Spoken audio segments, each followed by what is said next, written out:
विक्रम बेताल की कहानी भाग 20। मरते समय बालक क्यों हंसा। विक्रम बेताल की कहानी है भाग 20 का। चलिए दोस्तों हम लोग शुरू करें कहानी। चित्रकूट नगर का राजा एक दिन शिकार खेलने जंगल में गए। जंगल में घूमते घूमते राजा अकेला रह गया और रास्ता भूल गया। थक हार कर राजा एक पेड़ की छांव में बैठा, जहां उसे एक ऋषि कन्या दिखाई दी। राजा ऋषि कन्या को देखकर उस पर मोहित हो गया। थोड़ी देर में ऋषि भी वहां आ गए। ऋषि ने पूछा, तुम यहाँ कैसे आए? राजा ने कहा, मैं यहाँ शिकार खेलने आया था।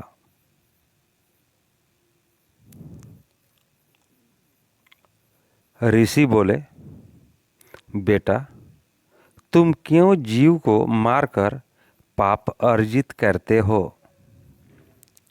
तो राजा ने ऋषि से वादा किया कि मैं आज के बाद कभी भी शिकार नहीं खेलूंगा।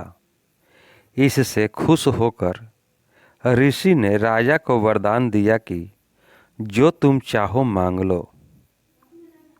राजा ने ऋषि से उनकी कन्या का हाथ मांगा। ऋषि ने खुश होकर दोनों का विवाह कर दिया। जब राजा अपनी पत्नी को लेकर नगर आ रहा था, तब रास्ते में एक भयानक राक्षस मिला।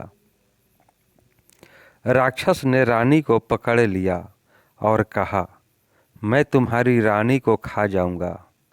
यदि तुम अपनी रानी की जान बचाना चाहते हो तो 7 दिन के अंदर एक ऐसे ब्राह्मण पुत्र का बलिदान करो जो अपनी इच्छा से अपने प्राण देना चाहता हो, और मरते समय उसे उसके माता पिता उसके हाथ पैर पकड़े। डर के मारे राजा राक्षस की बात मान लेता है और नगर लौटकर अपने दीवान को सारी घटना बताता है। दीवान ने कहा, महाराज, आप परेशान ना हो, मैं उपाय करता हूँ। इसके पश्चात दीवान ने 7 साल के बालक की स्वर्ण से मूर्ति बनवाई और उसकी कीमती गहने पहनाकर नगर नगर घुमाया और यह मुनादी करवा दी कि जो भी 7 बरस का ब्राह्मण पुत्र अपना बलिदान देगा और बलिदान के समय उसके माता पिता उसके हाथ पैर पकड़ेंगे तो यह मूर्ति और 100 गांव उसको दान में दिए जाएंगे। यह खबर सुनकर एक ब्राह्मण का पुत्र राजी हो जाता है। वह अपने माता पिता से कहता है, पिताजी, आपको मेरे जैसे 100 पुत्र मिल जाएंगे। मेरे शरीर से राजा की भलाई होगी और हमारी गरीबी भी मिट जाएगी। उसके माता पिता माना करते हैं, लेकिन बालक अपनी जिद पर अड़ा रहा।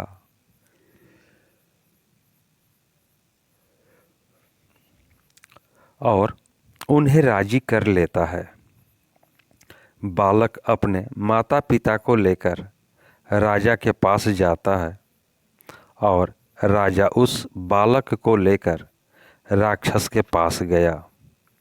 राक्षस के सामने जब माता पिता ने उसके हाथ पैर पकड़े और राजा तलवार से मारने को हुआ, तब बालक जोर से हंसा।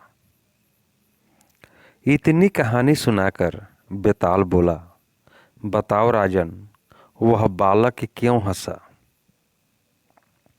राजा विक्रम बोले, वह इसलिए हंसा कि जब बालक संकट में होता है तब वह माता पिता को पुकारता है, और जब माता पिता से मदद नहीं हो पाती तो वह राजा के पास जाता है।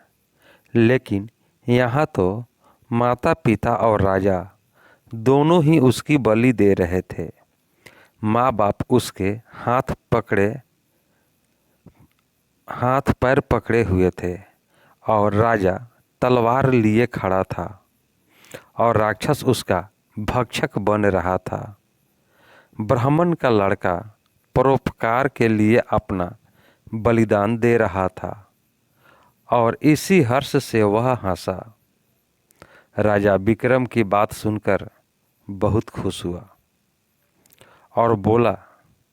राजा विक्रम की बात सुनकर बेताल बहुत खुश हुआ और बोला, राजन, तुमने अपनी न बोलने की शर्त तोड़ दी। अब मैं चला। और बेताल वापस पेड़ पर जाकर लटक जाता है। राजा विक्रम बेताल को फिर से पेड़ से नीचे उतारकर आगे लेकर चलते हैं।